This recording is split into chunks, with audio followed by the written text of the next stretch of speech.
I'm going to call up Councilmember Rahman and Councilmember Blumenfield, followed by Councilmember Harada and Councilmember Yaroslavsky and Councilmember McCosker. Yep, it's on.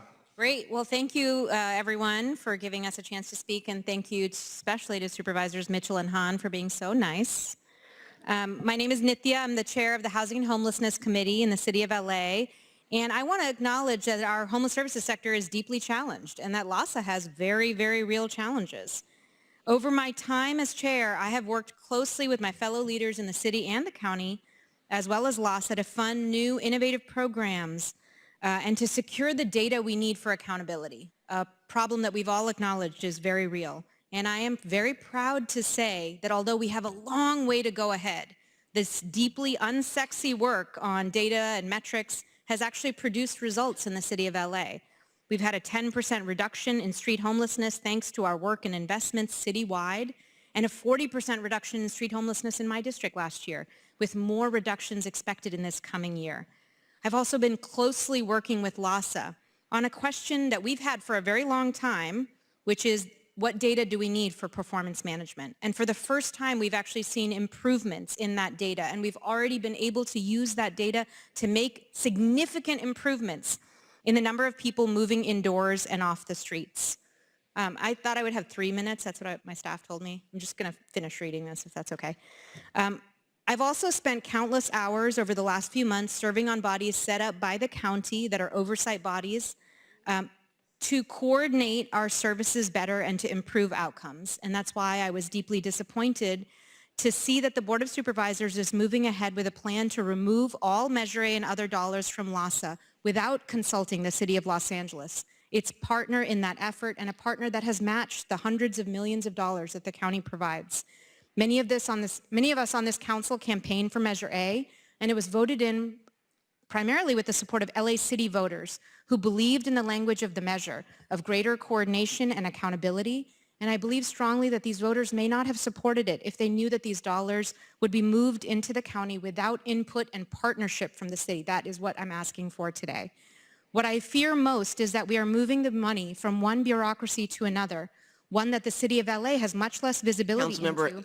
Only because we've got all the council members, that's why we limited it, because I'm letting you go out. There's a lot of people that want to. I'm just going to finish this, and then, yeah, we're going to potentially jeopardizing all of the shared progress that we've made. Our hundreds of millions of dollars in investments are invested in shared programs that are at risk of falling apart when you move quickly. And we are also at a time of great federal funding risk. What we need right now is collaboration and planning, and not uncertainty. And I remain uncertain about why moving from one bureaucracy to another will actually help us achieve the outcomes that we have already been moving towards and that we desperately want to get to. Thank you. Councilmember. Great. Thank you, Madam Chair, members. It's good to see you all. You are friends and you are partners. But we're here because we are concerned about this breakup in terms of if the county is looking inward, we're worried what that means in terms of the services that we need to receive. As you know, LAHSA was created because there were not clear lines of communication through lawsuits. And that never really got fully resolved throughout LAHSA, and I fear it actually could get worse without under this new arrangement. Because as my colleague mentioned, these dollars are dollars that city residents are paying for. Measure A is not just county dollars. These are Angelenos who not only supported this, but who are the majority of the homeless folks. So, you know, I think of the old store, when you go in a store, if you break it, you own it. You know, we're breaking up LAHSA here is the way I see what's happening, and there's going to be a lot of ownership on the county in terms of the responsibilities for services. And I know it's not technically breaking it up, but you pull out all of that money, it's just the city basically at this point. What LAHSA would just become, you know, an outgrowth of the city, and we'd have to figure out how to manage that situation. But anyway, here to express, I know my time has expired, I'm here to express our concern and really to redouble the efforts to partner with you all, because at the end of the day, whatever the structure looks like, if we are going to tackle homelessness, it is going to have to happen together. And the services and the human services, we all know that falls on the county. And we have been putting our general fund in, but we have to work with you, because the real money is not our general fund. That can't sustain it. It's Measure A and the other funding. So thank you very much. Thank you. Thank you so much. Good afternoon. I want to start off by saying let's start with what we can all agree on. We need more accountability and transparency as we provide services to those experiencing homelessness. We all have a clear sense of what the problem is. However, the solution under consideration today feels rushed, and I have serious concerns that it could lead to service disruptions.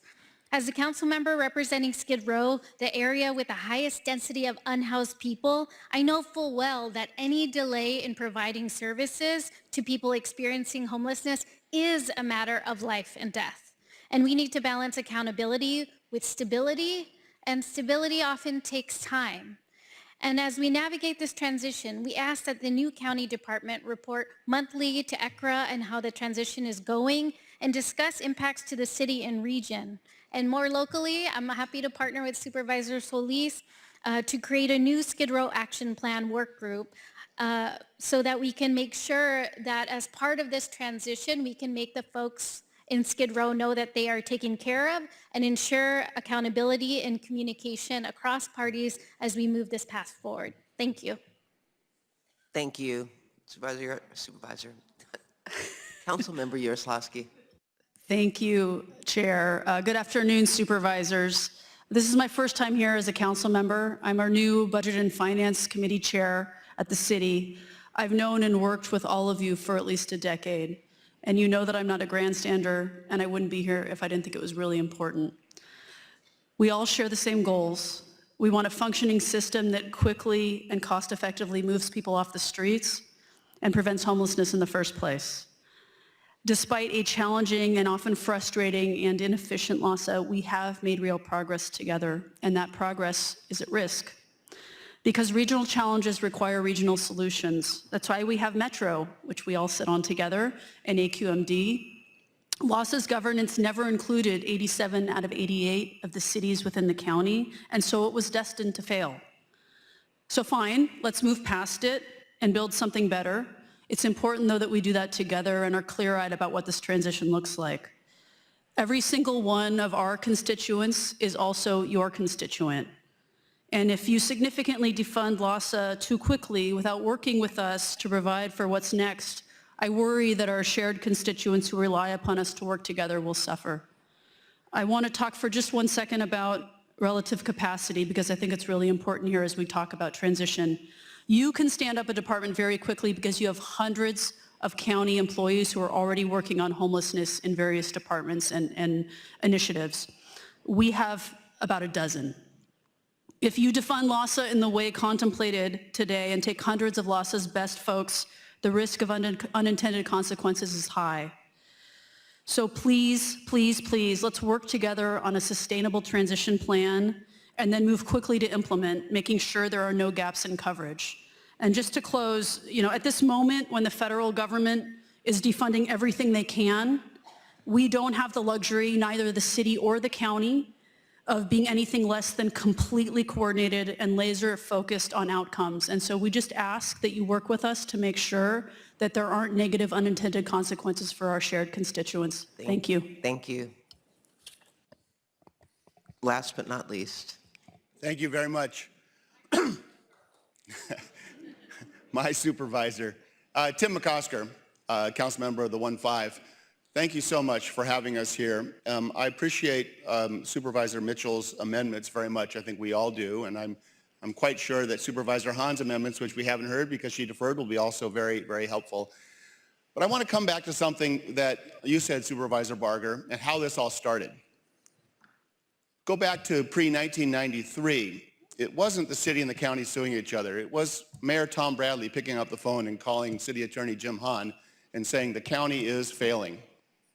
The county is failing us, and they have responsibility statutorily under Welfare and Institutions Code 17,000. And that lawsuit was filed. And it became a long, protracted negotiation that you probably remember, with Supervisor Edelman being significant in those negotiations. And what we collectively formed was LAHSA.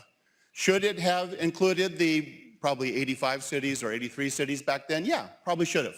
But it was a piece of litigation between the city and the county. And the county, in response to you are not fulfilling your obligation, said, let's work on this together. And did it outlive its purpose? Did it outlive its usefulness? Does it have problems? We don't want to be here defending LAHSA as LAHSA, but we want to be here defending the proposition that we are one of those cities, 88 cities. And we need to have this discussion. We need to be stakeholders. We need to work together. And it is critically important that we who have tons of general fund in this game, we put out tons and tons of general fund. And to say that you're going to be revenue neutral after this is a little unimpressive. It's a little unimpressive as a commitment to urgency. We want to sit with you. We want to work with you. We want to see a timeline that makes sense. In a divorce where we separate one dysfunctional family and create 2 or 3 families, the folks who are supposed to be protected by the arrangement are going to be the first to suffer unless we do exactly what Supervisor Mitchell says, and let's put the metrics out ahead and let's figure out what we're doing and how we're doing, and be able to guarantee to folks that this is not just a solution looking for a problem. Thank you. Thank you very much. Thank you.